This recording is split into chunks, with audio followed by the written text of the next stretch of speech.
The autumn wind howled through the Montana territory like a wounded animal, carrying with it the bite of early frost and the promise of a harsh winter to come.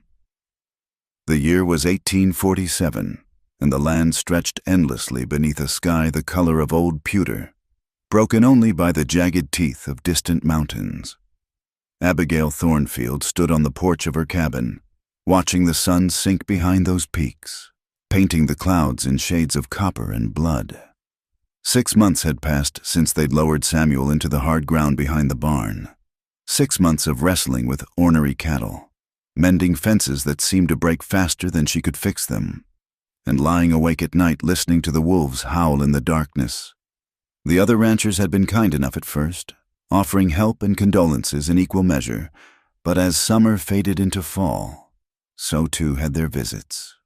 A widow alone on a ranch was like a candle in a windstorm. Everyone knew it was only a matter of time before the flame went out.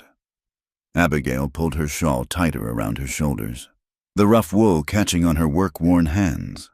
At 32, she was still young by most accounts, but the frontier had a way of aging a person. The mirror showed lines around her green eyes that hadn't been there 2 years ago, and her honey-colored hair, once her pride, now stayed pinned in a practical bun from dawn to dusk. She was about to turn back inside when she saw them, 2 figures on horseback, dark silhouettes against the dying light.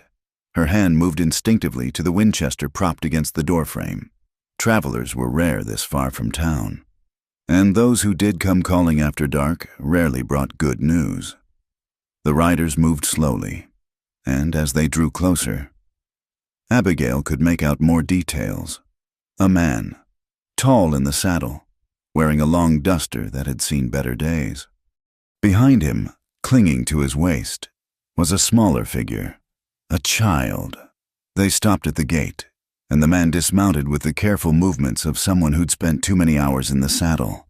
"Ma'am," he called out, his voice carrying across the yard.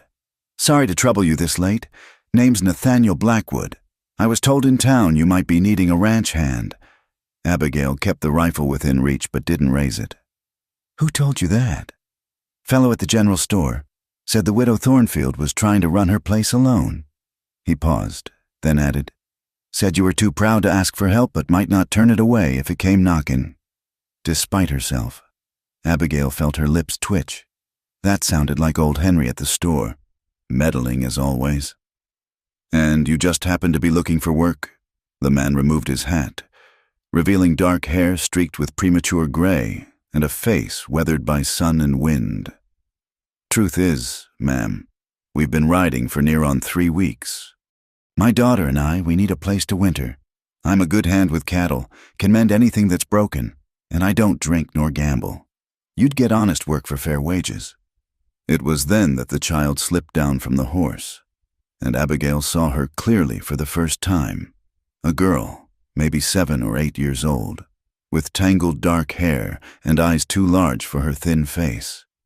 She clutched a cloth doll to her chest, and even in the fading light, Abigail could see the road dust on her dress and the weariness in her small shoulders.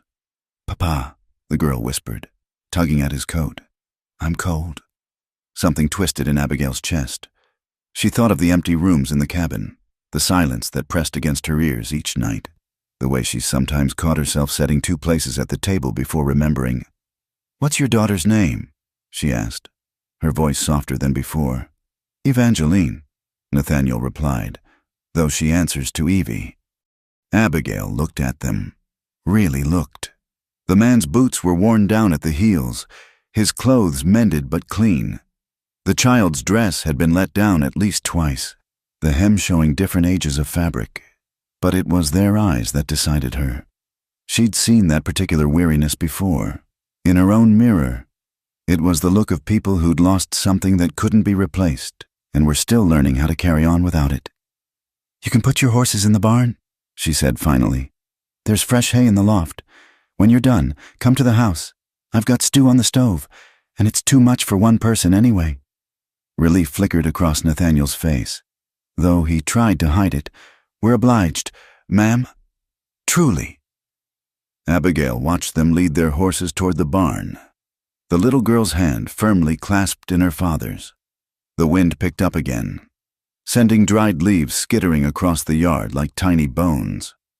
Winter was coming, sure enough, but for the first time since Samuel's passing, the thought didn't fill her with dread. She went inside to check the stew and add more wood to the fire. The cabin felt different somehow, as if it were waking from a long sleep. She found herself taking down 3 bowls instead of 1, 3 spoons, 3 cups. The movements felt rusty but right, like stretching muscles that had been still too long. Through the window, she could see the soft glow of a lantern in the barn. The man would be thorough, she suspected. He had the look of someone who understood that first impressions mattered, especially when you had a child depending on you. Abigail paused in her preparations, struck by a sudden memory. Samuel had knocked on her father's door 10 years ago, hat in hand, looking for work. She'd watched from the stairs as a 15-year-old girl, captivated by the young man's earnest face and steady gaze. Now here she was, on the other side of that door, holding the power to change someone's fortune with a simple yes or no. The knock came sooner than expected.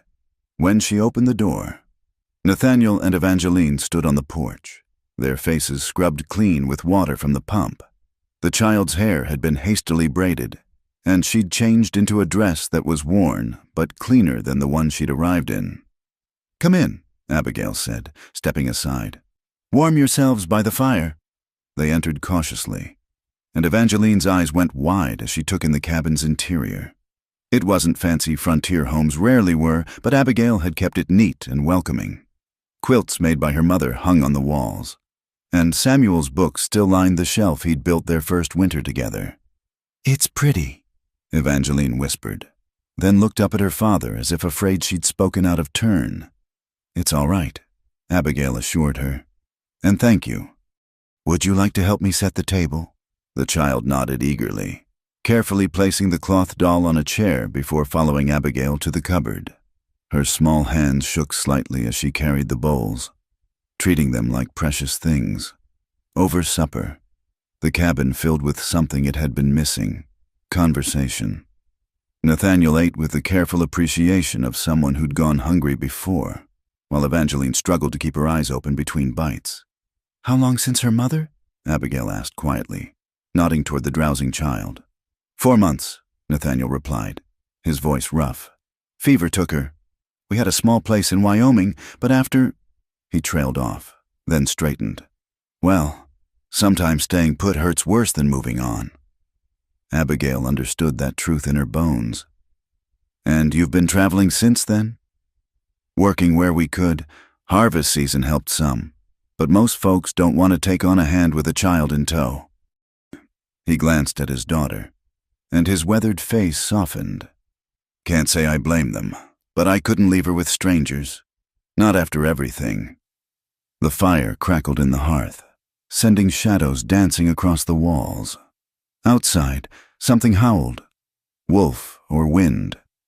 It was hard to tell. Evangeline stirred, whimpering softly, and without thinking, Abigail reached over to smooth the child's hair. "There's a small room off the kitchen," she found herself saying. "Used to be for storage, but it's got a window and room for 2 bedrolls. If you're minded to stay, that is $30 a month plus board, and I'll expect you to earn it." Nathaniel's head came up sharply. "You're offering us the job." "I'm offering you a trial," Abigail corrected. 2 weeks to prove you're as good as you say. The land here doesn't forgive mistakes. Mr. Blackwood, I've got 300 head of cattle, 20 horses, and winter breathing down our necks. I need someone who can work hard and smart both." "You'll get it," he said simply. "You have my word." They shook hands across the table, his calluses matching hers. It was a frontier contract, sealed with nothing but honor and necessity.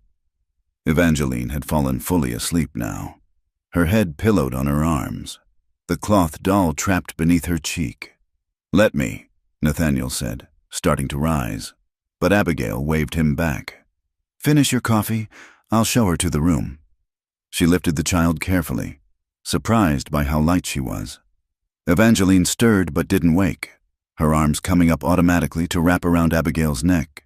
The trust in that simple gesture made something crack inside Abigail's chest, like ice breaking on a frozen stream. The storage room had been cleaned that very morning, as if she'd somehow known. She laid Evangeline on the old feather mattress and pulled a quilt over her small form. In the lamplight, the child looked even younger, all sharp angles and hollow places that spoke of too many missed meals. When she returned to the main room, Nathaniel was standing by the fire, staring into the flames. "I'm grateful, Mrs. Thornfield."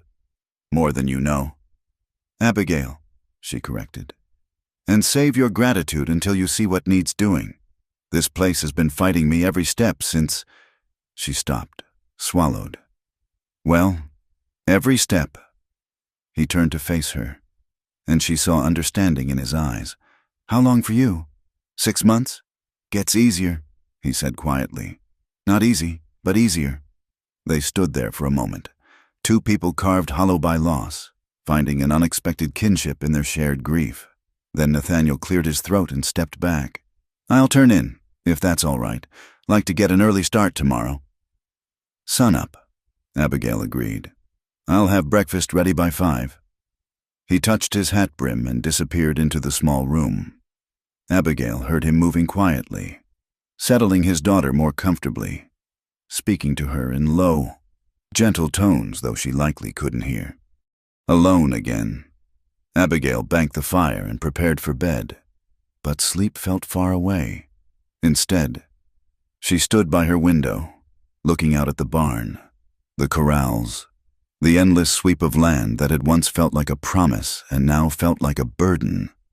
Tomorrow would tell whether she'd made a wise choice or a foolish one. But tonight, for the first time in months, the cabin didn't echo with emptiness. Somewhere in the darkness, a child slept safely, and a father kept watch. It wasn't her family, might never be. But it was life, stubborn and persistent, refusing to be driven away by grief or hardship. The wind had died down, and stars began to show through the breaking clouds.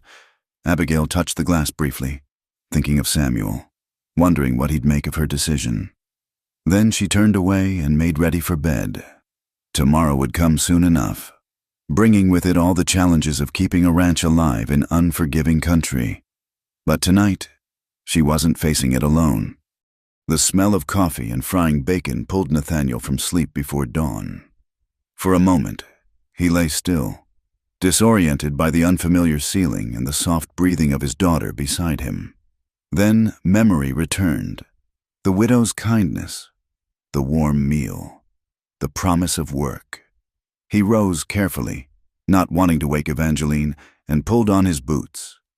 In the main room, Abigail was already at the stove, her movements efficient and practiced. She'd changed into a work dress and apron, her hair neatly pinned. The table was set for 3. "Morning," she said without turning. "Coffee's ready. Breakfast will be another few minutes." Nathaniel poured himself a cup, savoring the warmth. Real coffee had been a luxury these past months. "I can start on chores while you finish. Eat first. You'll need it." She glanced back at him. "Your daughter still sleeping. Like a stone. First real bed she's had in weeks." Abigail nodded and returned to her cooking. They worked in companionable silence until Evangeline appeared in the doorway, clutching her doll and rubbing sleep from her eyes. "Papa. Right here, sunshine." Nathaniel held out his arms, and she ran to him, burying her face in his shirt. "You hungry?" She nodded against his chest, then peeked shyly at Abigail.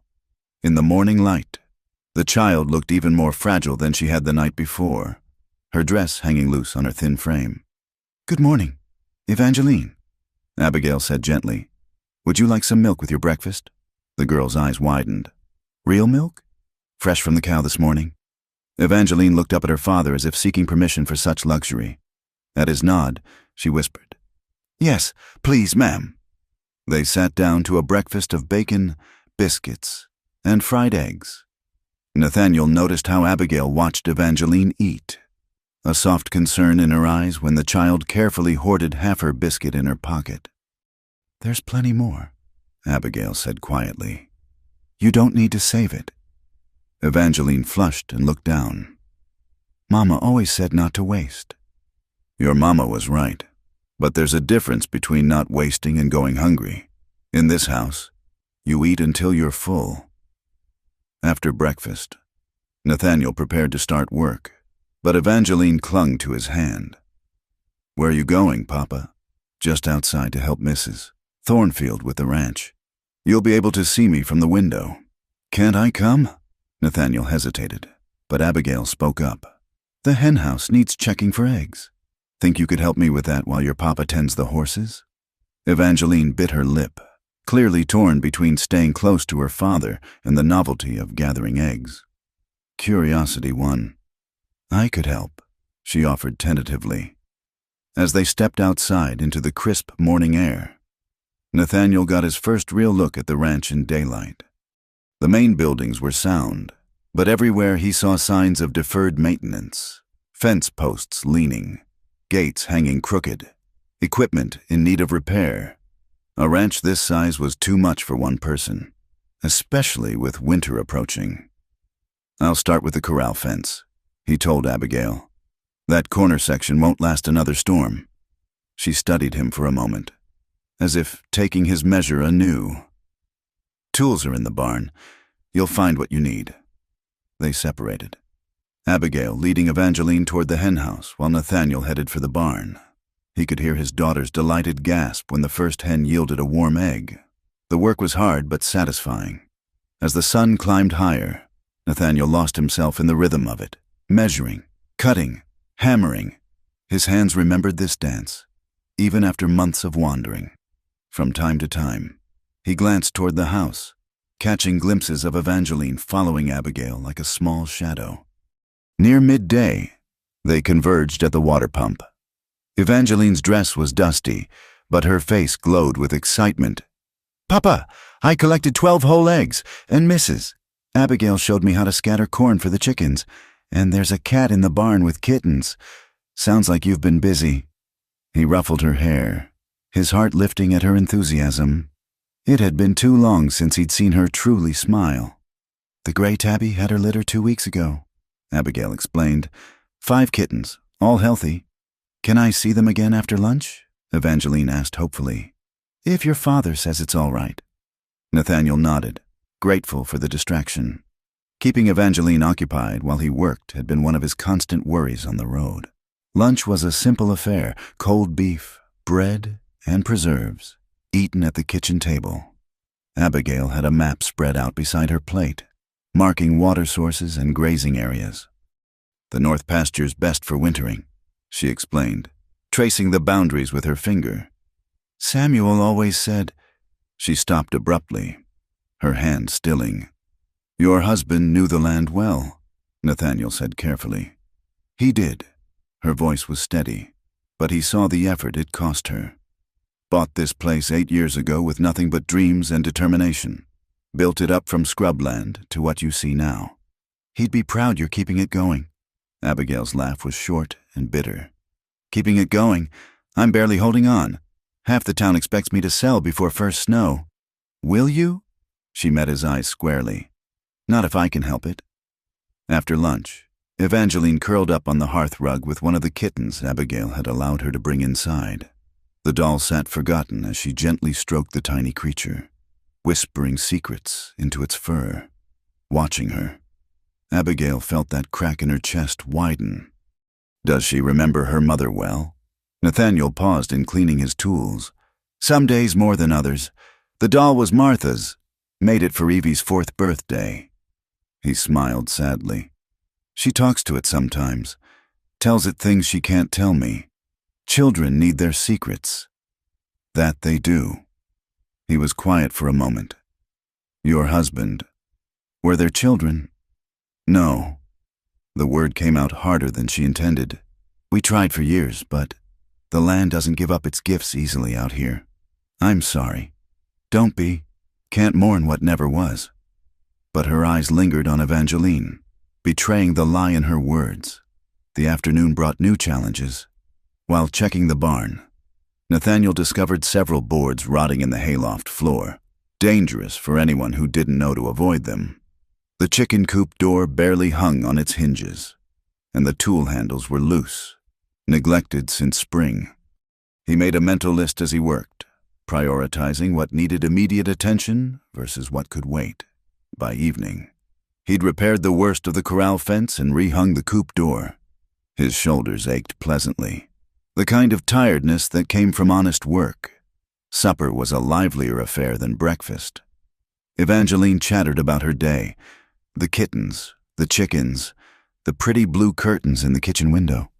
She'd lost some of her initial shyness, addressing Abigail directly now instead of hiding behind her father. "Mrs.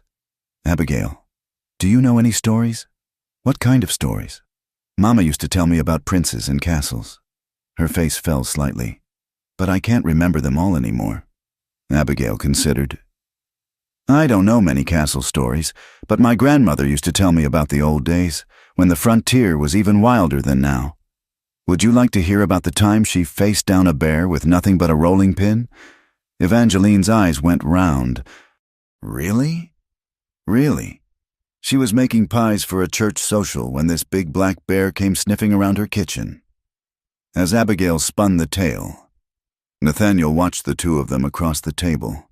His daughter hung on every word, gasping at the dangerous parts and giggling when Abigail described his grandmother chasing the bear with flour-covered hands. It was the most animated he'd seen Evangeline since Martha's death. When the story ended, Evangeline yawned hugely. "That was better than castles. Time for bed. Sunshine." Nathaniel said, "Will you tell another story tomorrow, Mrs. Abigail?" "If you'd like." As Nathaniel carried his drowsy daughter to their room, he heard her murmur, "She's nice, Papa, not mean like Mrs. Henderson at the boarding house." "No," he agreed softly. "She's not." When he returned to help with the dishes, Abigail waved him off. "You've done enough today. Besides, we need to discuss tomorrow's work." They sat by the fire, and she outlined the immediate needs: bringing the cattle down from summer pasture, checking the winter feed supply, reinforcing the barn before the first heavy snow. "It's a lot," she admitted. "Maybe too much." "It's manageable," Nathaniel countered. "But you'll need more than one hand come spring. This place could support a full crew." "Could have," she corrected. "When Samuel was alive, we had plans." She shook her head. "Doesn't matter now. I'll be lucky to keep it running through winter." "Why stay? Must be easier places for a woman alone." Abigail stared into the fire. "You ever build something with your own hands? Mr. Blackwood, pour your sweat and blood and dreams into every fence post, every acre." "I have." "Then you know why I can't leave. This land has pieces of us in it, Samuel and me. Selling would be like selling his grave." They sat quietly, listening to the fire pop and the wind rise outside. Finally, Nathaniel stood. "Better get some rest. Long day tomorrow. Mr. Blackwood." "Nathaniel." She looked up at him. "Thank you for the work today. But also, it was good to hear laughter in this house again. Thank you for giving us the chance." As he prepared for bed, Nathaniel reflected on the day. He'd worked harder ranches and faced tougher bosses. But something about this place, these two souls nursing their private griefs while building something together, felt different, fragile and precious, like the first green shoots after a hard winter. In her bed, Evangeline stirred. "Papa?" "Yes, sunshine. Do you think Mama can see us from heaven?" His throat tightened. "I'm sure she can." "Good. I want her to know we found a nice place, with kittens and stories and everything." "I think she knows." Evangeline settled back into sleep, one small hand reaching out to touch her father's arm, as if reassuring herself he was still there. Nathaniel lay awake longer, listening to the unfamiliar sounds of the house settling, the distant howl of coyotes, the whisper of wind through the cottonwoods. Through the thin wall, he could hear Abigail moving about, banking the fire, checking the locks, the sounds of someone ending their day alone, as they had too many nights before. But tonight was different. Tonight, the house held more than one lonely soul. Perhaps that was enough. Not healing, not yet, but the first step toward it. Tomorrow would bring its own challenges, but for now, they were safe, fed, and sheltered. On the frontier. Sometimes that was all the miracle you could ask for. The first week passed in a blur of dawn to dusk labor. Each morning, Nathaniel rose before the sun, finding coffee already brewing, and Abigail bent over her ledgers, calculating feed costs against dwindling funds. He'd grown accustomed to her quiet efficiency, the way she moved through tasks with an economy born of necessity. What surprised him more each day was her patience with Evangeline. The child had blossomed under Abigail's gentle attention, following her about the house like a devoted puppy. Where once she'd been silent and withdrawn, now she chattered freely, helping with simple chores and absorbing every scrap of knowledge Abigail offered. "See how I'm holding the needle?" Abigail demonstrated one evening, showing Evangeline how to mend a torn apron. Small stitches, close together. That's what keeps the fabric strong. Evangeline's tongue poked out in concentration as she tried to copy the movements. "Like this. Just like that. You're a natural." Nathaniel watched from across the room, pretending to oil a harness while his heart swelled at the sight. Martha had always intended to teach their daughter such things, but illness had stolen that chance. Now here was Abigail, filling that void without being asked, as if it were the most natural thing in the world. The next morning brought the real test of his skills. 300 head of cattle needed moving from the high summer pastures before the weather turned. It was a job that typically required 3 or 4 men. "We'll have to do it in stages," Abigail said, studying the terrain from horseback. "Bring them down in groups of 50 or so." "I have another idea," Nathaniel said. "Evie's been riding since she could walk. She's small, but she knows how to work cattle." Abigail looked skeptical. "She's just a child. Out here, children learn fast or they don't survive." He softened his tone. "I wouldn't suggest it if I didn't think she could handle it. She needs to feel useful, not just tag along." After a long moment, Abigail nodded. "If you think it's safe." When they told Evangeline, her face lit up like Christmas morning. "Really, Papa? I can help with the real work?" "Real work means real responsibility," he warned. "You listen to everything Mrs. Abigail and I say, understand?" "Yes, Papa." They saddled 3 horses, Abigail finding an old youth saddle in the barn that fit Evangeline perfectly. As they rode out, Nathaniel felt a familiar rhythm return to his bones, the creak of leather, the sway of his mount. The vast sky stretched overhead. This was the life he knew, the life he'd tried to build with Martha before fever took her away. The cattle were scattered across a high meadow, grown fat and lazy on summer grass. At Nathaniel's direction, they spread out. He took the left flank, Abigail the right, and Evangeline stayed in the middle as sweep rider. "Remember, sunshine," he called to his daughter. "Steady and calm, the cattle feel what you feel." What followed was a dance as old as the West itself. They moved slowly at first, letting the cattle get used to their presence. Then, with subtle pressure, they began guiding the herd down slope. Evangeline proved her worth quickly, anticipating which animals might break from the group and moving to block them before they could scatter. "She's got good instincts," Abigail commented when they paused to rest the horses. "Her mother's gift," Nathaniel said. "Martha could gentle the wildest horse just by talking to it." They worked through the day, bringing down group after group. By late afternoon, they'd moved over half the herd to the lower pastures. Evangeline had grown quieter as the hours passed, but she never complained, never asked to stop. "That's enough for today," Abigail finally declared. "We'll get the rest tomorrow." As they rode back, Nathaniel noticed his daughter swaying slightly in her saddle. Without a word, he moved his horse closer, ready to catch her if needed. But she straightened, gripping the reins with determined hands. "Did I do good, Papa?" she asked as they unsaddled the horses. "You did better than good. You did professional work today." Abigail appeared with a cup of water. "Professional workers get paid," she said seriously, then pressed a silver dollar into Evangeline's palm. "Fair wages for fair work." Evangeline stared at the coin as if it were magical. My very own dollar? Your very own. You earned it. That night, Evangeline could barely keep her eyes open through supper, but she clutched her dollar tight, occasionally pulling it out to admire it in the lamplight. What will you do with your wages? Abigail asked. Save it, Evangeline said promptly. Papa says saving is important. Smart girl. Though it's also good to buy something special sometimes, something just for you. After Evangeline had been carried to bed, exhausted but happy, Nathaniel found Abigail on the porch, watching the stars emerge. You didn't have to pay her, he said, joining her on the bench. Yes, I did. She worked as hard as any hand I've hired. Harder than some. She paused. Children need to know their worth, especially girls. Too many grow up thinking they're only good for what others give them, not what they earn themselves. Speaking from experience, my father was a good man, but old-fashioned. Thought teaching me to read was enough education for any woman. Her smile was rueful. Samuel had to teach me numbers and accounting after we married. Said a rancher's wife needed to know the business as well as any man. Sounds like he was ahead of his time. He was ahead of mine, that's certain. She pulled her shawl closer.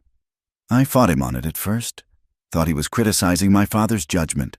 Took me time to realize he was trying to make sure I'd never be helpless. Good man. The best. The words came out fierce, protective, then softer. Though he'd have liked your daughter. Always said the ranch needed children's laughter. They sat in comfortable silence, watching bats dart through the darkness. Inside, Nathaniel could see the warm glow of the fire through the window, the home-like comfort of it. How quickly they'd fallen into rhythms together, work and meals, stories and quiet evenings, like a family. Almost, though he didn't dare name it such. The next days brought more of the same. They finished moving the cattle, Evangeline growing more confident with each passing hour. She'd taken to wearing her dollar on a string around her neck, tucked safe beneath her dress but touched often, as if to reassure herself it was real. One afternoon, while Nathaniel repaired harnesses in the barn, he heard laughter from the house, real and delighted laughter from both Abigail and his daughter. He paused in his work, letting the sound wash over him. When was the last time he'd heard Evangeline laugh like that? Not since before Martha took sick. Surely he found them in the kitchen, flour dusting every surface and both their faces. Papa, Evangeline cried, we're making bread. Real bread, not hardtack. I can see that, he said, taking in the chaos. Looks like the flour's winning. Bread is a battle, Abigail said solemnly, a streak of flour across her cheek. Sometimes you win, sometimes the dough does. They showed him how to knead properly, Evangeline's small hands working alongside Abigail's stronger ones, the kitchen filled with warmth and the yeasty smell of rising dough. And for a moment, Nathaniel forgot about loss and wandering and the uncertain future. There was only this, his daughter's joy, Abigail's patient teaching, the simple pleasure of creating something nurturing with their own hands. That evening, as they ate the still warm bread with butter and honey, Evangeline declared it the best she'd ever tasted. Because we made it together, she said matter-of-factly. Things are always better when you make them with people you... She stopped, suddenly shy, glancing between her father and Abigail. With people you care about, Abigail finished gently. Yes, they are. Later, as Nathaniel tucked his daughter into bed, she asked, Papa, are we staying here forever? The question he'd been dreading. I don't know. Sunshine. We're here for now, and that's what matters. I want to stay, she said firmly. Mrs. Abigail needs us, and we need her too, don't we? From the mouths of babes, Nathaniel thought. Sleep now. Tomorrow's another big day. But Evangeline wasn't finished. Papa, do you think Mama would like Mrs. Abigail? His throat tightened. I think she would. Very much. Good. Because I like her too. She doesn't try to be Mama, but she's teaching me things Mama would have wanted me to know. She yawned. That's good, isn't it? That's very good. Sunshine. As he returned to the main room, he found Abigail mending one of Evangeline's dresses, adding length to the hem with careful stitches. "She's growing," she said without looking up. "Children do that, even when times are hard. Abigail." He stopped, unsure what he wanted to say. "Thank you" seemed insufficient. The past week had shown him something he'd thought lost forever, the possibility of home, of belonging somewhere again. She looked up then, seeming to read his struggle. "I know," she said simply. "I feel it too. What do we do about it? We take each day as it comes. Winter's bearing down, and there's work to be done. The rest—" She returned to her sewing. "The rest will sort itself out, or it won't." Practical words, but her hands trembled slightly on the fabric. Nathaniel understood. They were both walking wounded, careful of hoping for too much too soon. But something was building between the three of them, fragile as first ice but growing stronger each day. "I'll bring in more firewood," he said, needing action to calm his thoughts. Outside, the stars sprawled across the sky in wild abundance. He could hear the cattle lowing in the near pasture, horses shifting in the barn. His daughter slept safe and warm, her belly full, learning and growing under a good woman's care. He had work that mattered, wages fairly earned, and the respect of someone he'd come to admire more each day. It wasn't the life he'd planned with Martha, but it was a life nonetheless, and for the first time since her death, that felt like enough. When he returned with the wood, Abigail had set aside the mending and was writing in her ledger. She looked up as he entered, and something passed between them. Not a promise, not yet, but an acknowledgement of possibility. "Nathaniel," she said, and he realized it was the first time she'd used his given name without the formal Mr. attached. "I'm glad you knocked on my door that night." "So am I," he replied, meaning it with every fiber of his being. "So am I." The morning Pike Morrison arrived started like any other. Frost silvered the grass, and Nathaniel was already in the barn, mucking stalls while Evangeline scattered feed for the chickens. Abigail had just stepped onto the porch with her coffee when she spotted the riders approaching. 3 men, moving with the deliberate pace of those who wanted to be seen coming. "Nathaniel," she called, keeping her voice steady despite the unease crawling up her spine. He emerged from the barn, pitchfork in hand, and followed her gaze. His expression darkened. "Evie, go inside." "But Papa, I haven't finished." "Inside, now!" Something in his tone made the child obey without further protest. She scurried past Abigail, who touched her shoulder reassuringly before the door closed. The riders stopped just outside the fence. The man in front was big, with pale eyes and a scar that pulled his mouth into a permanent sneer. His companions looked like hired muscle, the kind who enjoyed their work too much. "Mrs. Thornfield," the scarred man said, touching his hat in a mockery of politeness. "Pike Morrison, representing Mr. Cyrus Hartwell's interests. I know who you are." Abigail replied, "State your business." Morrison's gaze slid to Nathaniel, who'd moved to stand beside her. "Hired yourself a new hand, I see, bit soon after your husband's passing, isn't it?" "My employment arrangements are none of your concern," Abigail said coldly. "Everything on this range is Mr. Hartwell's concern." Morrison dismounted, his men following suit, "especially when your cattle keep wandering onto his land. Found near a dozen head with your brand grazing his water yesterday." "That's impossible. We moved all the cattle to the lower pastures last week." "You calling me a liar? Mrs. Thornfield?" Nathaniel stepped forward. "She's saying you're mistaken. Easy enough to verify. Why don't you show us these strays?" Morrison's eyes narrowed. "And you are? The hired hand, like the lady said." They studied each other, and Abigail saw something flicker across Morrison's face. Not quite recognition, but a wary assessment. Professional gunmen had a way of recognizing their own kind. "Cattle cross property lines," Nathaniel continued calmly. "It happens. We'll ride out today. Check the fences. Bring back any strays. No harm done." "No harm?" Morrison laughed. An ugly sound. "Mr. Hartwell's patience is wearing thin. This is the third time this year. He's thinking maybe Mrs. Thornfield can't manage a ranch this size. Thinking maybe she'd be better off selling to someone who can... I'm not selling, Abigail said firmly. Not yet. Morrison's smile was all teeth. But winter's coming. Accidents happen. Cattle die. Barns burn. Terrible dangerous. Ranching alone.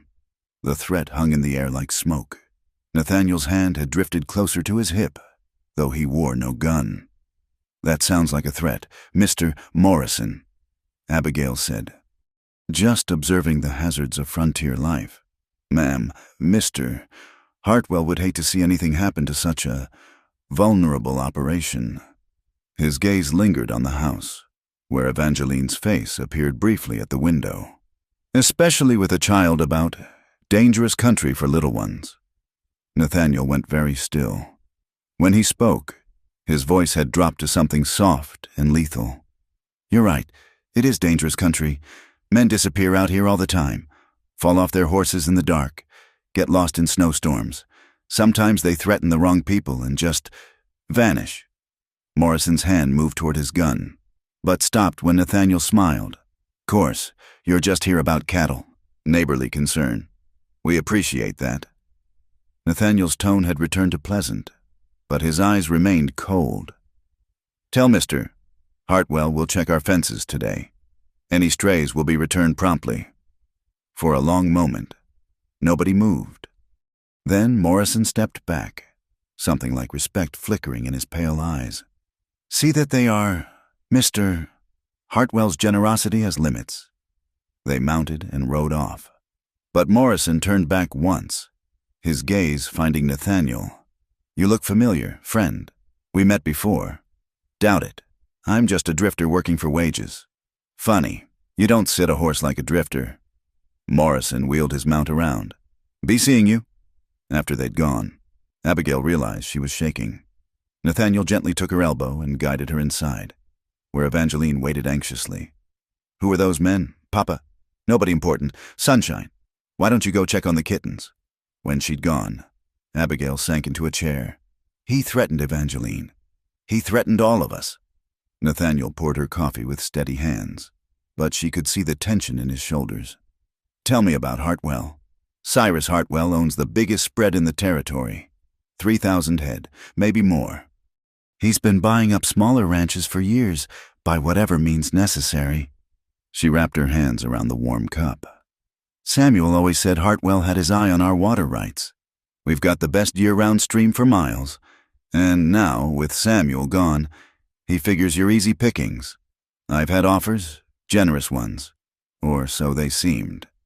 When I refused, she gestured toward the door. The visit started. Little things at first, cut fences, scattered cattle, nothing I could prove. Nathaniel was quiet for a moment. Morrison recognized something in me. He's not wrong. I wasn't always a rancher. Abigail waited, sensing the weight of what he was about to share. I was a lawman once, deputy marshal in Kansas, before Evangeline was born. Good at it, too, maybe too good. He stared into his coffee.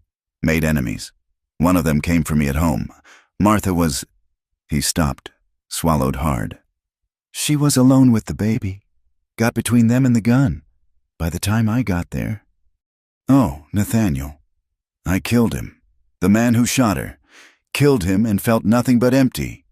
Turned in my badge the next day. Took Evangeline and left. Been running ever since, I suppose, running from what I was, what I did. Abigail reached across the table, covering his hand with hers. You protected your family. There's no shame in that. Didn't protect them well enough. He turned his hand palm up, interlacing their fingers. But I won't make that mistake again. If Hartwell wants this ranch, he'll have to go through me. This isn't your fight. Isn't it? He squeezed her hand gently. Evie hasn't smiled in months before we came here. She's learning, growing, being a child again. You did that. You gave her back something I couldn't.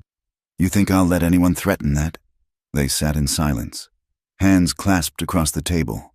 Finally, Abigail spoke. What do we do? First, we check those fences like I promised. Then we prepare. Hartwell's type doesn't give up easy, but they're also careful. He'll probe for weakness before he commits to real violence. Nathaniel's smile was grim. Lucky for us. I know how men like him think. They spent the day riding the property lines. As Nathaniel suspected, the fences were intact. No sign of tampering. But they found tracks. Horsemen who'd driven a small group of cattle across the boundary, then back again, leaving just enough evidence to support Morrison's claim. Clever, Nathaniel admitted. Make it look like negligence on our part. Samuel always said Hartwell was patient as a spider. They repaired a few weak spots in the fence, more to show they'd taken the complaint seriously than from real need. As they worked, Nathaniel found himself watching Abigail, the competent way she handled tools and horse alike. She'd grown into this life, shaped by its demands but not broken by them. That evening, as Evangeline played with the kittens in the barn, Nathaniel cleaned his rifle and the old Colt he'd found in the barn, still in working order. Abigail watched from the doorway. "I hate this," she said quietly. "The fear, the waiting for something bad to happen. Samuel tried to shield me from it, but I always knew it was there. It's the way of things out here. The strong take from the weak, unless the weak get smart or lucky or both. Which are we?" He looked up at her, backlit by the setting sun. "We're not weak, not anymore." That night, Nathaniel moved his bedroll to the main room, positioning himself between the door and the hallway leading to the bedrooms. If trouble came calling, it would find him first. Evangeline, sensing the tension despite their efforts to hide it, was reluctant to go to bed. "Papa, are the bad men coming back?" "Maybe, but you don't need to worry about that." "Why not?" He smoothed her hair back from her face. "Because that's my job. Your job is to sleep tight and have good dreams." "Will you protect Mrs. Abigail too?" "I'll protect everyone in this house." She considered this. "Good, because I think she's our family now." "Isn't she?" Nathaniel's throat tightened. From the hallway, he heard Abigail's quick intake of breath. "What makes you say that? Sunshine? She takes care of us. We take care of her. That's what families do." Evangeline yawned. "Mama would understand. She always said hearts got bigger with more people to love, not smaller." After she'd fallen asleep, Nathaniel found Abigail standing by the window, tears tracking silent down her cheeks. "She's right, you know," Abigail whispered. "Somewhere between that first night and now, you both became essential." "Abigail, no. Let me say this. I've been so afraid of dishonoring Samuel's memory by moving on, but I think he'd hate seeing me alone more than anything else. He always said I had too much love for just one person anyway." Nathaniel crossed to her, cupping her face gently, thumbing away the tears. "We're a matched set, you and I, both trying to figure out how to live again after loss. Maybe we can figure it out together. Even with Hartwell and his threats? Especially with that. Nothing worth having comes easy out here." She leaned into his touch. "Promise me something. Whatever happens, we protect Evangeline first. She's innocent in all this. I promise, but I'm going to protect you both, or die trying." "Don't you dare die," she said fiercely. "Don't you dare leave us now that we've found you." He pulled her close, and she came willingly, fitting against him like she belonged there. They stood together in the darkness, drawing strength from each other while outside the wind rose, carrying with it the scent of coming snow and the promise of harder days ahead. But for now, they were together. A makeshift family forged from loss and need, and the stubborn hope that refused to die even in the hardest ground. Whatever Hartwell sent their way, they'd face it together. In the barn, a kitten mewed. In her bed, Evangeline smiled in her sleep. And in the main room, two wounded souls held each other and began to believe that maybe, just maybe, they'd found their way home. The morning dawned crisp and clear, perfect for what Nathaniel had in mind. 3 days had passed since Morrison's visit, 3 days of watching and waiting. But today, they would take action of a different sort. "We're going after the strays that wandered up canyon," he announced at breakfast. "All of us." Evangeline's fork paused halfway to her mouth. "Me too." Can't leave you here alone, and we need all hands for this job." Abigail understood immediately. Keeping Evangeline close was safer than leaving her at the ranch, even for a few hours. "I'll pack provisions. It'll be a long day." They set out after the morning chores. 3 riders against the vast landscape. Evangeline rode between them on her gentle mare, her small frame straight with pride and purpose. She'd taken to wearing her hair in braids like Abigail, and Nathaniel's heart caught at how naturally she'd begun to mirror the woman who'd shown her such kindness. The canyon country stretched before them, red rock and scattered juniper, paths that wound between ancient stones. The cattle had indeed wandered far, following water and sweet grass into a box canyon miles from home. "There," Abigail pointed to fresh tracks. "Maybe a dozen head." They followed the trail deeper into the canyon, the walls rising around them like cathedral spires. It was beautiful country, but treacherous. Too many places for ambush. Too many ways to get lost.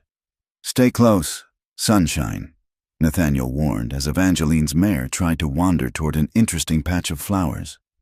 They found the cattle near a spring, grazing peacefully in a hidden meadow. The brands were mixed, some theirs, some bearing Hartwell's H-bar mark.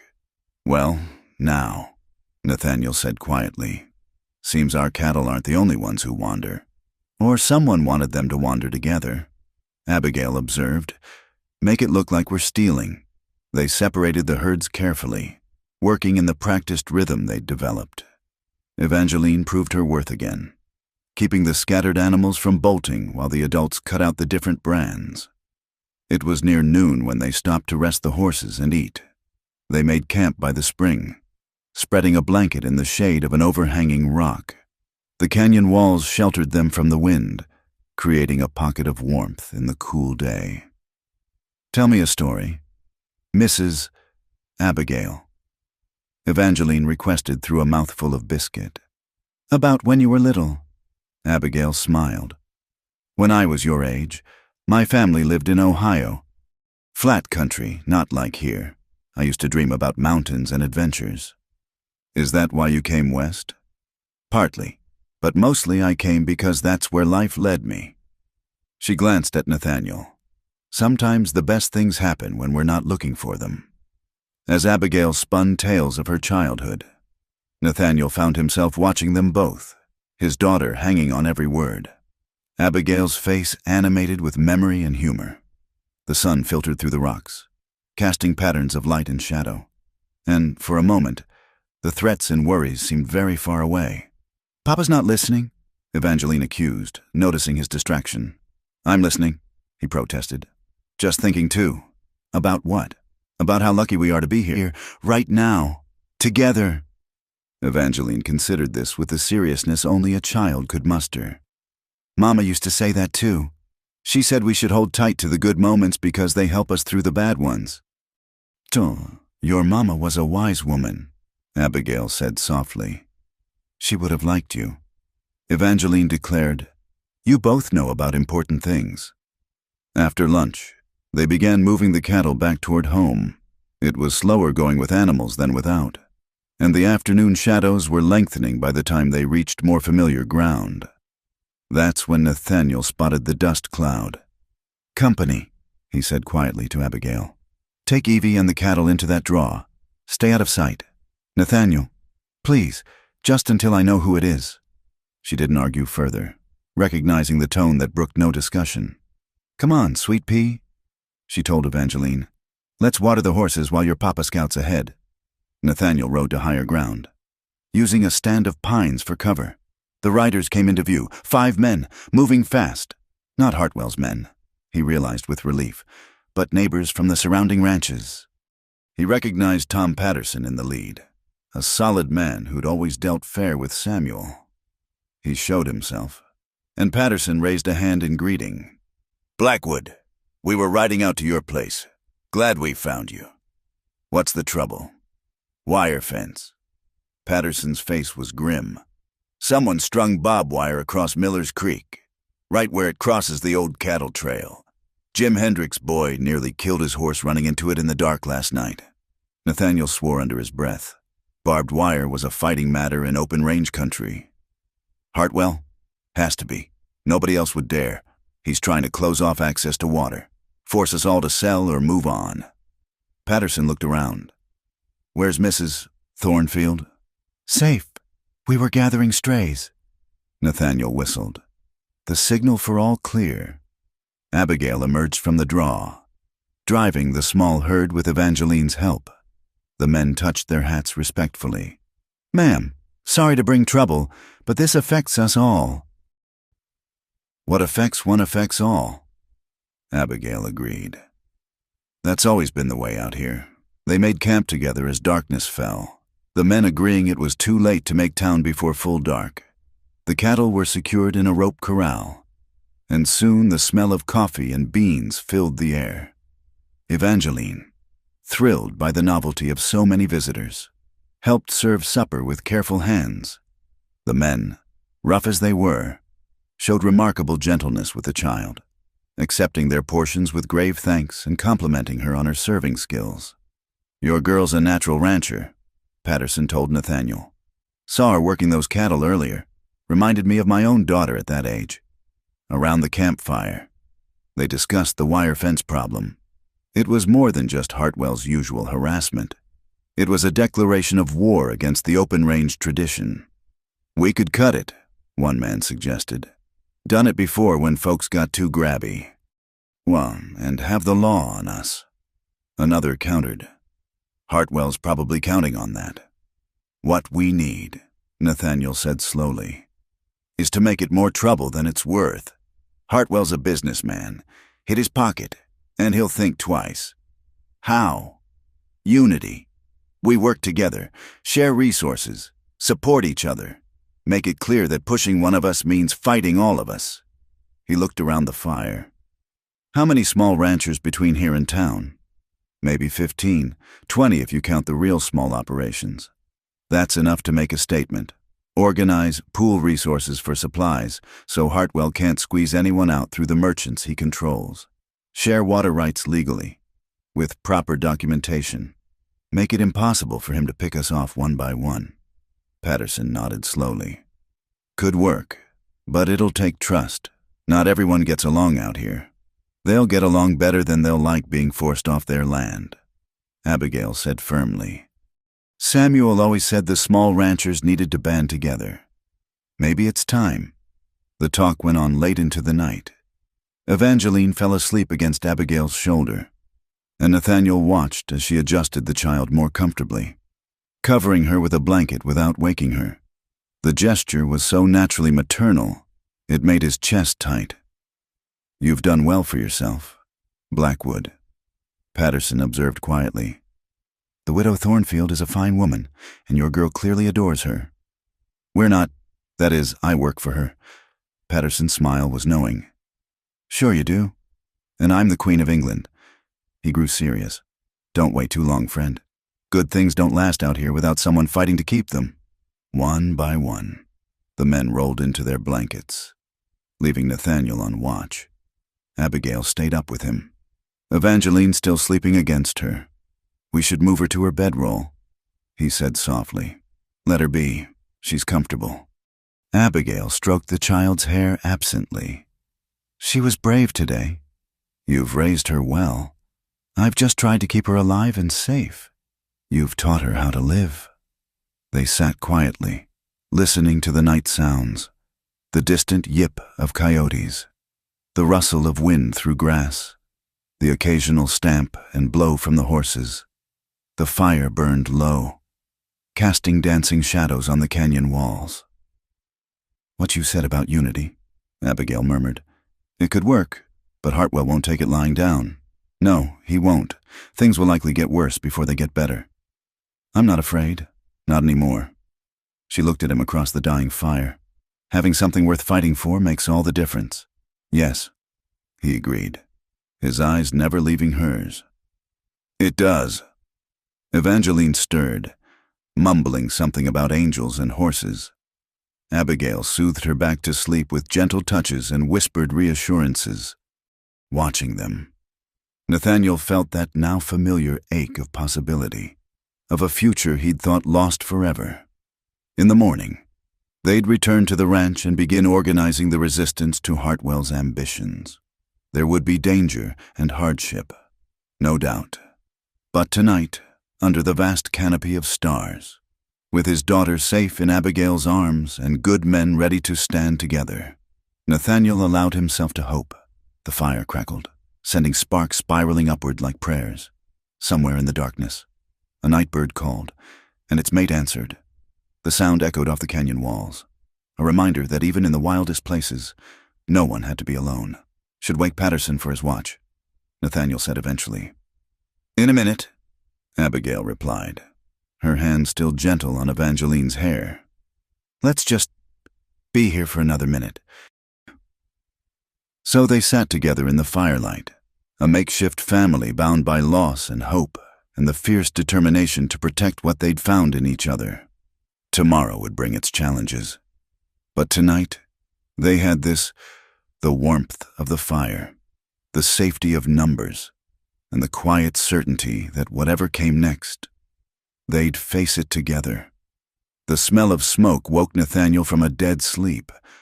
For a moment, he lay still, trying to place the scent, not the comfortable smell of a hearth fire, but something sharper. Wrong. Then he heard it, the terrified bellowing of cattle and the crackle of burning wood. Fire!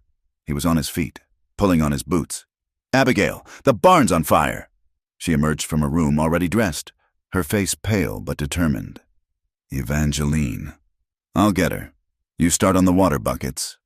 But Evangeline was already up, clutching her doll, eyes wide with fear. Papa, what's happening? Stay with Mrs. Abigail. Sunshine. Do exactly what she says. He grabbed his coat and rifle. No matter what, you stay with her. Outside, the night was alive with orange light. The barn's west wall was engulfed, flames licking hungrily at the dry wood. The horses screamed in terror, and Nathaniel could hear the cattle in the nearby corral pressing against the fences, desperate to escape. The horses first! Abigail shouted over the roar. She'd already started a bucket line from the pump, though they both knew it was futile against a fire this size. Nathaniel plunged into the smoke-filled barn.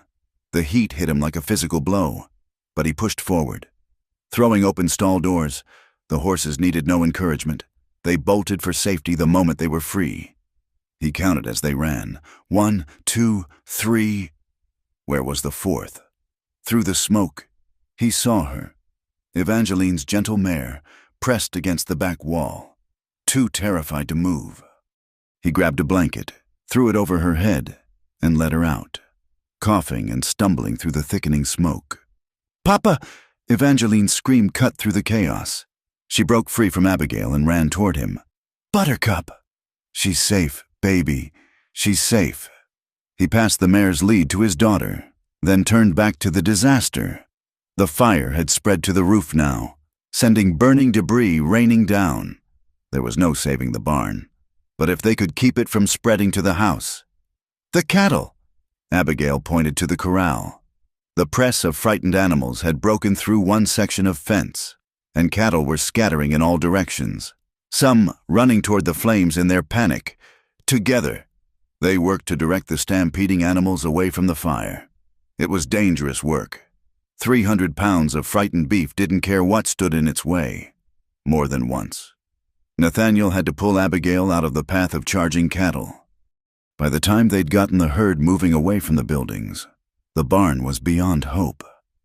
They stood watching it burn, covered in soot and sweat, breathing hard. Evangeline pressed against Nathaniel's side, tears cutting clean tracks through the dirt on her face. My kittens, she whispered. The kittens were in there. Abigail knelt beside her, pulling her close. I'm so sorry. Sweet pea, I'm so sorry. As dawn broke, the full extent of the damage became clear. The barn was a total loss, along with most of their winter feed, tools, and tack. Several cattle had been injured in the stampede, and they'd lost at least a dozen head who'd scattered into the darkness. Nathaniel walked the perimeter, reading the signs. He found what he expected. Hoof prints leading away, the stub of a torch thrown carelessly aside. This was no accident. Hartwell's men? Abigail asked, joining him. Without doubt. He showed her the torch. They wanted us to know it, too. This is what happens when you don't fall in line. Her jaw tightened. Then we rebuild. Better and stronger. With what? Winter's coming. Abigail. Without shelter for the animals. Without feed. He didn't need to finish. They both knew what it meant. We'll find a way. But her voice lacked conviction. The loss was devastating, possibly fatal to the ranch's survival. They spent the morning salvaging what they could. Neighbors began arriving by midday, drawn by the smoke still rising from the ruins. Tom Patterson was among the first, his face grim as he surveyed the damage. "This changes things," he said. "Burning out a widow and child. Even Hartwell's crossed a line. What good does that do us?" Abigail asked bitterly. "My barn's still ash, my cattle still scattered." "It means you're not facing this alone," Patterson replied. He turned to address the growing crowd. "If they'll burn out the Thornfield place, none of us are safe. I say it's time we stopped talking and started acting." A murmur of agreement ran through the gathered ranchers. These were people who'd faced drought and blizzards, Indians and outlaws. They understood survival meant standing together. "My boys and I will help round up your scattered cattle," one man offered. "I've got extra feed stored," another added. "Not enough for the whole winter, but it'll help." "We can raise a new barn," Patterson declared. "All of us together. Make it clear to Hartwell that burning one of us out just makes the rest stronger." Abigail's eyes filled with tears, the first she'd shed since the fire. Thank you. All of you." As the men organized search parties for the cattle, Nathaniel noticed Evangeline sitting alone by the ruins, still clutching her doll. He sat beside her, pulling her onto his lap. "I know it hurts. Sunshine. Losing the kittens." "It's not fair," she said, her small voice fierce. "They were just babies. They never hurt anyone." "No, it's not fair. Bad people sometimes hurt innocent things to make a point.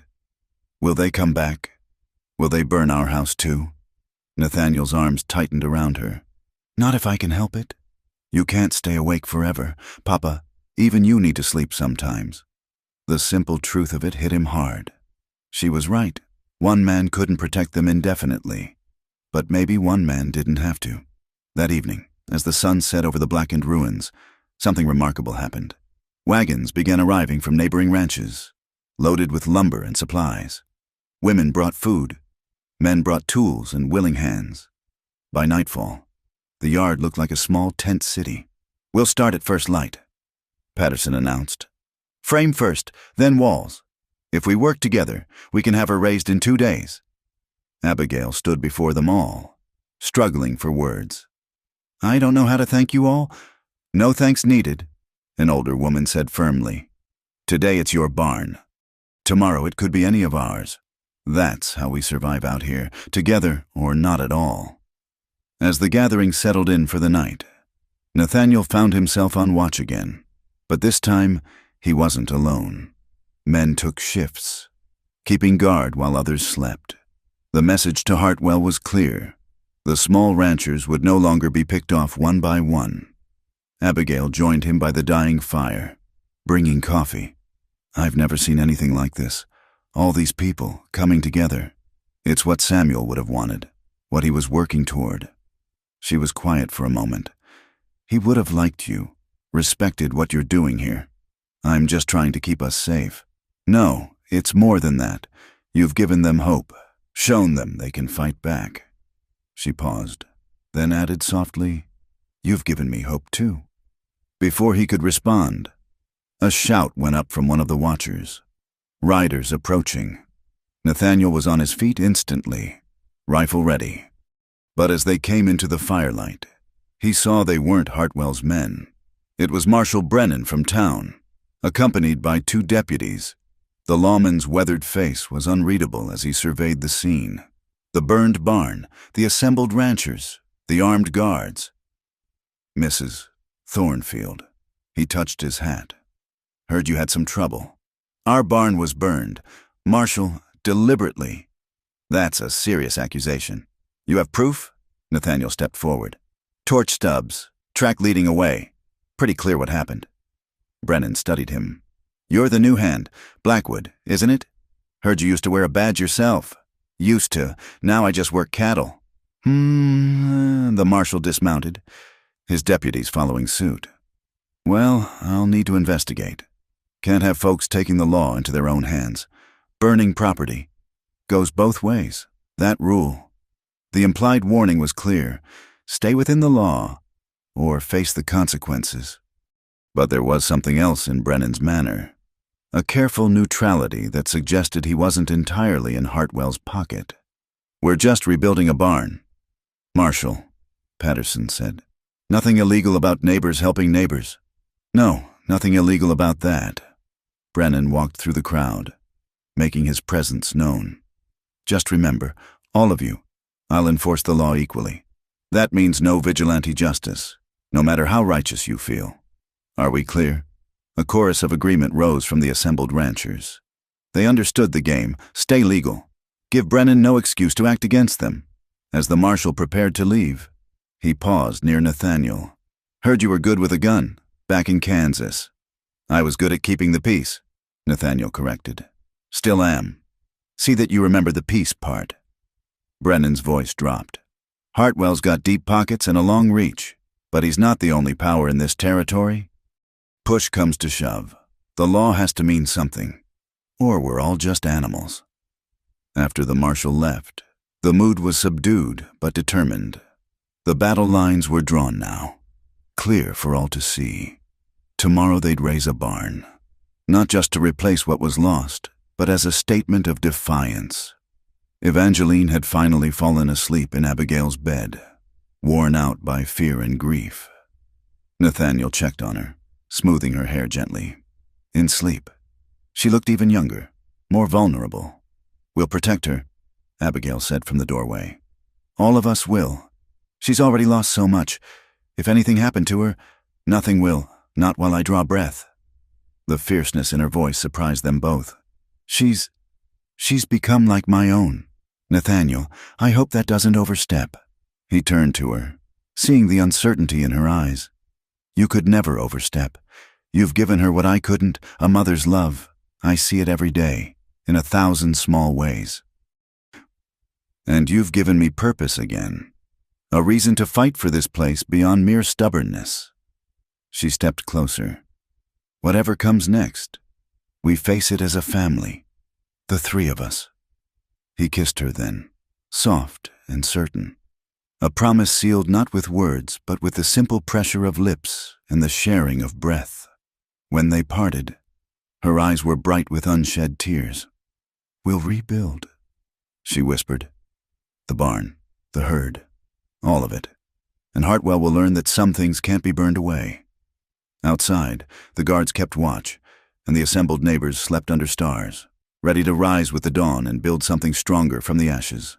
The war for the range had begun in earnest, but for the first time, the small ranchers had hope, and in the house, a makeshift family held close to each other, drawing strength from their bond and the knowledge that tomorrow they would not stand alone. The new barn stood proud against the evening sky, its fresh-cut timber glowing golden in the last light. It had taken 3 days of communal effort, but the structure was even finer than the original. As the helpers departed, each family promised to keep watch on certain nights, creating a network of protection across the valley. 2 weeks passed in relative quiet. The cattle were recovered, the winter feed secured, and life settled into watchful routine. But Nathaniel knew it couldn't last. Hartwell had been too quiet, and in his experience, dangerous men were never more deadly than when they were planning. The trap came on a moonless night in late October. Nathaniel woke to the sound of horses, too many and moving too carefully to be friendly. He slipped from his bedroll in the main room, checked the loads in his rifle and pistol, then moved to wake Abigail. They're here, he whispered. Get Evangeline to the root cellar. She was alert instantly, frontier trained. No questions, no panic, just swift action. While she roused Evangeline, Nathaniel positioned himself by the window. He counted at least 8 riders, spreading out to surround the house. Thornfield, Pike Morrison's voice carried across the yard. "We know you're in there. Come out peaceful-like, and nobody gets hurt." Nathaniel called back. "State your business. Morrison. Got a warrant here, says you've been stealing Hartwell cattle. Marshal wants you brought in for questioning." "In the middle of the night? With 8 men? Try again." A laugh from outside. "Well now, can't blame a man for trying the easy way first. Here's how it is. You come out, or we come in. Either way, you're leaving that house." Abigail appeared at his shoulder. "Evangeline's safe. What's the plan?" "They want me, not you. I go out, draw them off." "Absolutely not." Her voice was steel. "We stand together." Before he could argue, new sounds reached them. More horses, coming fast. Morrison's men heard it too, shifting restlessly. Then Tom Patterson's voice boomed across the yard. "Evening, Pike. Bit late for a social call, isn't it?" Nathaniel peered out to see at least a dozen riders, neighbors who'd responded to some prearranged signal. Marshal Brennan was with them, his badge glinting in the lamplight. "This is legal business, Patterson." Morrison growled. "No concern of yours." "See, that's where you're wrong." Patterson replied easily. "Mrs. Thornfield's our neighbor. That makes it our concern. Now, I believe the marshal here wants a word about that warrant you mentioned." Brennan urged his horse forward. "Like to see that paper. Pike, don't have it on me. It's back in town. Funny thing, that, since I'm the only one who can issue warrants in this jurisdiction, and I don't recall signing any." The marshal's voice hardened. "Seems to me you're trespassing on private property, making threats, disturbing the peace. That's jail time. Pike." The tension stretched taut. Morrison's men looked to their leader, hands drifting toward weapons. The neighbors matched their movements. One wrong move would turn the yard into a battleground. "Mr. Hartwell won't like this," Morrison said finally. "Mr. Hartwell can take it up with the law." Brennan replied, "Now move along, all of you, and Pike. Next time you want to serve a warrant, make sure you actually have one." For a long moment, nobody moved. Then Morrison wheeled his horse around. "This isn't over. Blackwood, not by a long shot." They rode off into the darkness, but everyone knew they'd be back. The neighbors stayed until dawn, setting up a defensive perimeter. Marshal Brennan lingered, accepting coffee from Abigail. "Can't always be here," he said quietly. "And Hartwell's got influence in the territorial government. Sooner or later, he'll find a legal way to move against you. Then we'll face it when it comes." Nathaniel said, "There might be another way." Brennan studied his coffee. "Hartwell's careful, but he's not perfect. Man like that builds his empire on threats and violence, leaves tracks, evidence, the kind that could interest federal marshals, maybe even the territorial governor." Abigail leaned forward. "What kind of evidence?" "The kind that needs collecting by someone who knows how, someone with experience in such matters." His eyes met Nathaniel's meaningfully. "I'm just a ranch hand." "Sure you are. And I'm just a small-town sheriff who doesn't notice when 8 armed men try to kidnap a citizen." Brennan stood. "Think about it, Blackwood. Sometimes the best way to end a war is to win it quick and legal." After he left, Nathaniel found Abigail watching him with knowing eyes. "He's right. We can't just react forever. It's dangerous. If I start investigating Hartwell actively, more dangerous than waiting for the next attack? At least this way, we're taking the fight to him." Evangeline appeared in the doorway, hair mussed from sleep. "Are the bad men gone?" "For now, sunshine." Nathaniel lifted her into his arms. "But Mrs. Abigail and I were just discussing how to make sure they don't come back." "Good," she said firmly, "because I don't want to hide in the cellar anymore. It's dark and smells like turnips." Despite everything, they laughed. Trust a child to cut through to the heart of things.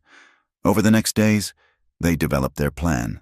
Using his old lawman contacts, Nathaniel began gathering information about Hartwell's operations. Patterson and the other ranchers provided cover, creating distractions and alibis when needed. The breakthrough came from an unexpected source. Jake Martinez, a former Hartwell employee, approached them at the general store. He was nervous, constantly checking over his shoulder. "Heard you're standing up to the old man," he said quietly. "About time someone did." "Why tell us?" Abigail asked. "Because he had my brother killed. Said it was a riding accident. But I know better."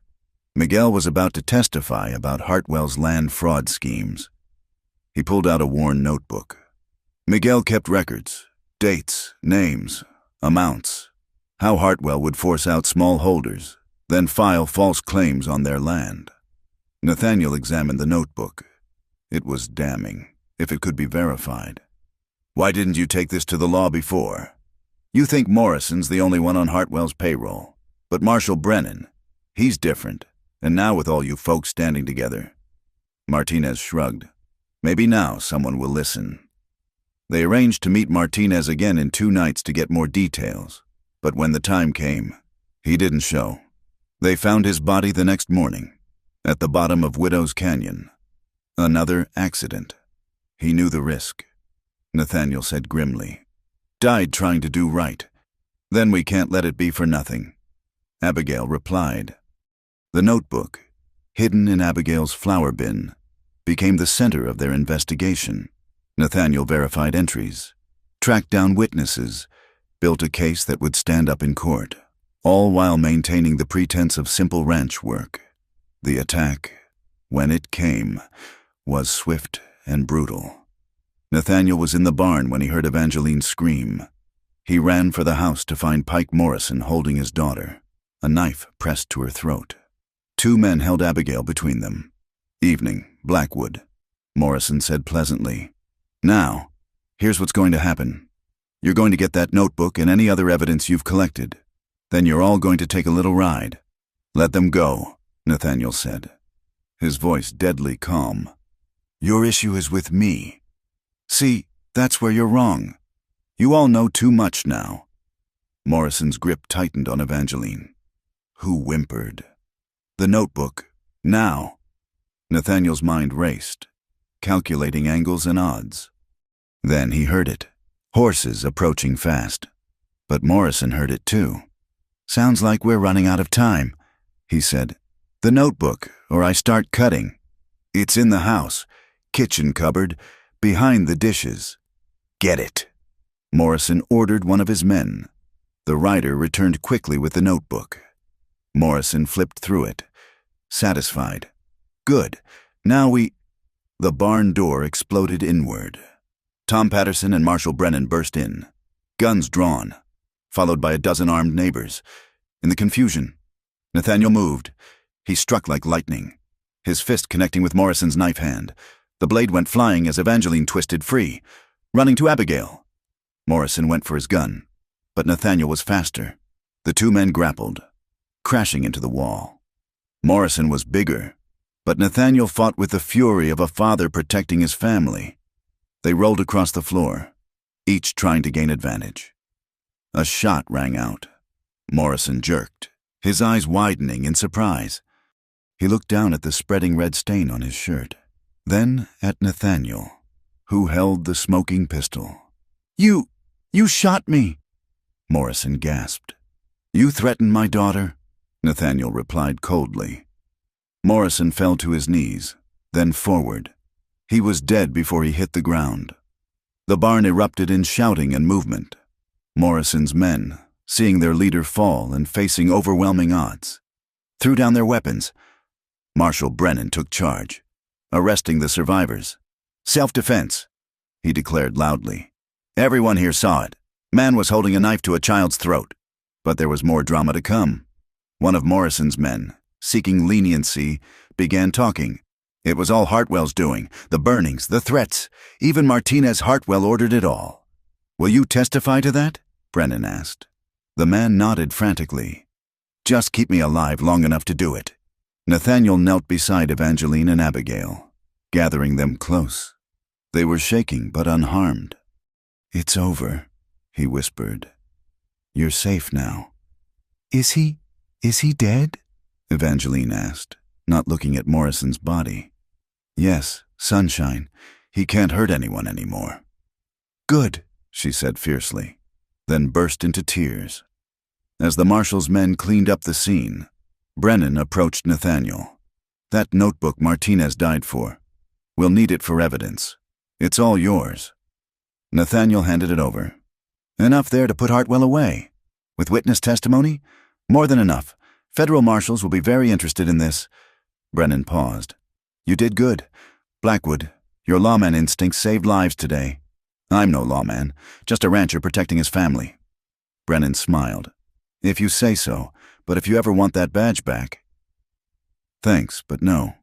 I've found where I belong. As the sun set over the ranch, painting the sky in shades of victory and relief, the three of them stood together. The immediate threat was over. Hartwell would face justice, his empire of fear crumbling. The small ranchers had won their freedom to live and work in peace. What happens now? Abigail asked. Now? Nathaniel pulled them closer. Now we live. We raise cattle and children. We build something good on this land. Together? Evangeline asked hopefully. Together, he confirmed, meeting Abigail's eyes over their daughter's head. Because that's what she was now, their daughter. Just as surely as they were a family. The war was over. The healing could begin. Spring came early to the Montana Territory that year, painting the valleys with wildflowers and filling the air with the sound of rushing snowmelt. The ranch had never looked better. New fences stretched straight and true. The barn stood solid against the sky, and the cattle grew fat on fresh grass. But the most remarkable transformation was in the house itself, where laughter had become as common as morning coffee. 6 months had passed since Pike Morrison's death and Cyrus Hartwell's arrest. The federal marshals had come, taken testimony, and hauled the land baron away to face justice. His empire had crumbled quickly after that. His ill-gotten holdings returned to their rightful owners or sold at fair prices to those who'd worked the land honestly. On this particular morning, Abigail stood on the porch, watching Nathaniel teach Evangeline to rope a fence post. The girl's technique was improving daily, her small hands growing sure with the lariat. Like this, Papa, she called, sending the loops sailing through the air. Perfect. Sunshine. You'll be out roping me before summer's end. I want to rope a real calf next time. When you're ready, he promised. All things in their time. Abigail smiled at the phrase. It had become something of a family motto these past months. All things in their time. They'd learned not to rush healing or happiness, but to let both grow naturally, like crops in good soil. Letter came. Tom Patterson called, riding up to the gate. From town. Nathaniel retrieved the envelope, frowning at the official seal. Such letters rarely brought good news, but as he read, his expression shifted to surprise, then something close to wonder. What is it? Abigail asked, joining him. The territorial judge. He's awarded us restitution from Hartwell's assets. For the barn, the harassment, the attempted... He paused, glancing at Evangeline. For everything, it's enough to secure the ranch for years to come. Abigail took the letter with trembling hands. The amount was more than generous. It was life-changing. We could expand, hire proper hands, build a real future here. We could, Nathaniel agreed. Then, more quietly, we could do a lot of things. That evening, after Evangeline had gone to bed, they sat together on the porch, planning. The money opened possibilities they'd never dared consider. Better breeding stock, improved water systems, even a school for the valley's children. Samuel always dreamed of this, Abigail said softly, making the ranch into something that would last generations. He'd be proud of what you've built. What we've built, she corrected. I couldn't have survived without you, either of you. Nathaniel took her hand. There's something I've been meaning to ask, something I should have asked months ago, but I wanted to be sure we were past the danger first. She turned to him, heart suddenly racing. Nathaniel, marry me, Abigail, not because we need to for propriety or protection, but because I love you, because Evangeline loves you, because we're already a family in every way that matters, and I want to make it official before God and man. Tears spilled down her cheeks. "Are you sure? I'm not. I can't give you children of your own. You've already given me everything. You brought my daughter back to life. You gave us both a home and a purpose. You taught us that hearts can heal and love can grow even in the hardest ground." He cupped her face gently. "You are all I want. Abigail Thornfield. All we want." "Yes," she whispered. "Yes, of course, yes." They were married on a brilliant May morning, with the whole valley in attendance. Evangeline served as flower girl, scattering wildflower petals with grave concentration. She wore a new blue dress that Abigail had sewn, complete with matching ribbons for her carefully braided hair. "Do I look pretty, Mama Abigail?" she'd asked that morning, the new title slipping out naturally. "You look beautiful, sweet pea, like an angel." Good, because angels should look nice at weddings.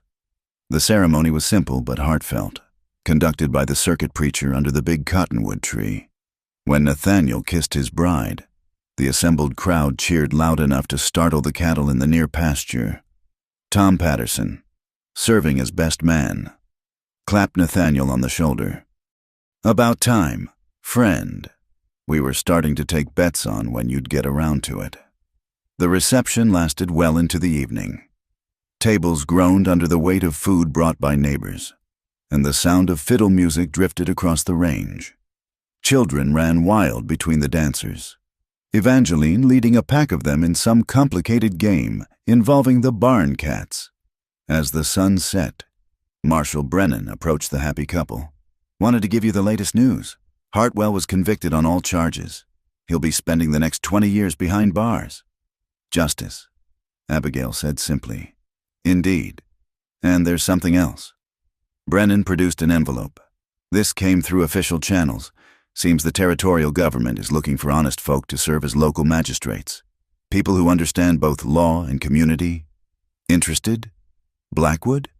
Nathaniel looked at his new wife, then at Evangeline, who'd run up to show them a captured firefly. "Thanks, Marshal, but no. I've got everything I need right here. Let someone else wear the badge. I'm content being a rancher and family man." Brennan smiled. "Fair enough. Offer stands if you change your mind." As the celebration continued around them, the new family found a quiet moment together. Evangeline sat between them on the porch steps, drowsy from the day's excitement. "Are we a real family now?" she asked sleepily. "We've been a real family for a while now," Nathaniel told her. "Today just made it official." "Good, because I told the other kids that Mama Abigail was my real mama now. And Billy Stevens said that wasn't true unless there was a wedding." She yawned. "Now I can tell him he was wrong." Abigail hugged her close. "You can tell him whatever you like, as long as it's true and kind. I'll just tell him I have the best parents in the whole territory. That's true, isn't it?" "The truest thing I know," Nathaniel agreed. As the stars emerged overhead, the party gradually wound down. Neighbors headed home with promises to help with the summer roundup. Children were carried sleeping to wagons, and the newlyweds were left with the quiet satisfaction of a day well lived. Over the following years, the Blackwood Ranch prospered.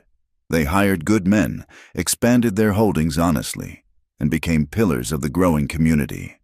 Evangeline grew tall and strong, as comfortable in the saddle as her father and as wise in the ways of home as her mother. She never forgot her birth mother, keeping Martha's picture on her dresser and her memory in her heart. But Abigail was Mama in every way that mattered, the one who taught her to read and write, to bake bread and mend clothes, to be strong and kind and true. More children came to the ranch, though not in the way anyone expected. Orphans and strays, kids who needed a safe place and loving hands. The Blackwoods took them in, one by one, until the house rang with the chaos of a large family. Each child was chosen and cherished, proof that families were made by love, not just blood. "Remember when it was just the three of us?" Nathaniel asked one evening, watching their expanded brood chase fireflies in the yard. "I remember being lonely," Abigail replied. "I remember thinking I'd never be whole again. And now I can barely remember to count them all for supper."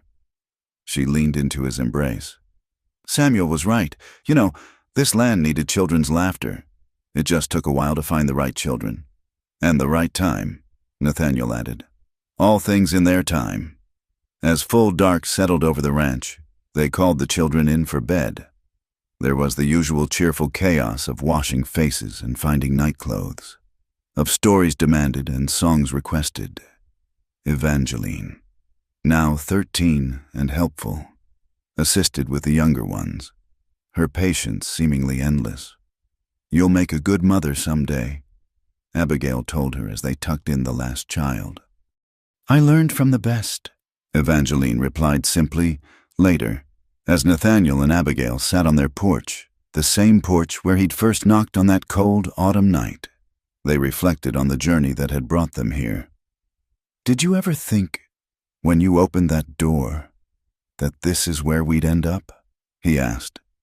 "I thought I was just hiring a ranch hand for the winter," she admitted. "I never imagined I was opening the door to a whole new life." "Regrets?" "Not a one. You? Only that it took so long to find you." They sat in comfortable silence, listening to the night sounds of their thriving ranch. Somewhere in the darkness, a calf called for its mother.